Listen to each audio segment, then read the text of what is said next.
Hello, दीपालीज cake part and रेसिपीमध्ये आपलं सगळ्यांचं स्वागत आहे। चला तर आज मस्त विस्मरणात गेलेली रेसिपी बघूया। कडबोळी म्हणजेच खडगुळे। तर बघू शकताय मस्त असे होतात। ही रेसिपी एकदम साधी सोपी रेसिपी आहे। तर मस्त असे कुडकुडीत ही रेसिपी खूप सुंदर होते। चला तर बघूया। तर गूळ आहे तो मी वितळून घेतलेला आहे, म्हणजे गरम करून पण घेऊ शकता तुम्ही। आणि गव्हाचं पीठ आहे ते 2 वाट्या घेतलेलं आहे आणि आपण चण्याच्या डाळीचं पीठ आहे ते 1 वाटी घ्यायचं आहे। थोडंसं मीठ, चिमूटभर सोडा आणि विलायची पावडर टाकून हे सगळं मिश्रण आहे ते पूर्ण एकत्र करायचं चमच्याच्या साहाय्याने। आणि जे गुळाचं पाणी आहे ते आपण ह्याच्यामध्ये गाळूनच ओतायचं, कारण गुळामध्ये खर असण्याची शक्यता असते। त्याच्यामुळे हे जे पाणी तयार केलं आहे आपण ते गाळून घ्यायचं आहे आणि एकत्र करायचं आहे। तर हे थोडंसं पातळ वाटतं आहे, तर मग आपण ह्याच्यामध्ये गव्हाचं पीठ घालायचं आणि छान असं घट्टसर गोळा, जसं चपातीचं पीठ आपण मळतो ना त्या पद्धतीचा हा गोळा तयार करून घ्यायचा आणि अर्धा तासासाठी आपण ह्याला पीठ भिजत ठेवायचं। तर पीठ झालेलं आहे, तर आपण थोडंसं हाताला तेल लावायचं आणि छोटासा गोळा घ्यायचा।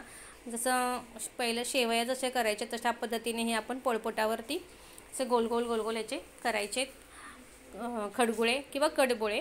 तर असे आणि त्याच्यानंतर आपण ह्याला असं चकलीचं जसं आपण बनवतो तसा प्रकारचा ह्याला शेप द्यायचा आहे किंवा आकार द्यायचा आणि याचे जे काठ आहेत ते चिटकवून द्यायचे, तर नाहीतर तेलामध्ये सुटतात। तर असे छान अशा हाताच्या साहाय्याने, रेसिपी काही अवघड नाही आहे पण मेहनती आहे। तर अशी ह्या जे रेसिपी आहेत, जे विस्मरणात गेलेल्या रेसिपी तुम्ही नक्की ट्राय करा। आणि असे जे प्रकार आहेत ते आपले महाराष्ट्रामध्ये आता महाराष्ट्रीयन बेंदूर येत आहे, त्याच्यामुळे ही रेसिपी मी दाखवलेली आहे। तर आमच्याकडे कोल्हापूर साईडला किंवा सातारा साईडला हे अशा प्रकारे बैलांच्या शिंगामध्ये हे घालतात, पूजा करतात आणि हे घालतात जे कडबोळे आहेत हे। तर तेल तापत ठेवलेलं होतं, तर तेल छान तापलं होतं। आपण त्याच्यामध्ये हे स्लो गॅस टू मीडियम गॅसवर हे तळायचे आहेत। तर असे छान गोल्डन ब्राऊन कलरवरती आपण हे कडबोळे किंवा खडगोळे जे आहेत तळून घ्यायचे आहेत। छान असे खाताना मस्त असे कुडकुडीत लागतात हे खायला आणि मस्त टाईमपास म्हणून पण छान।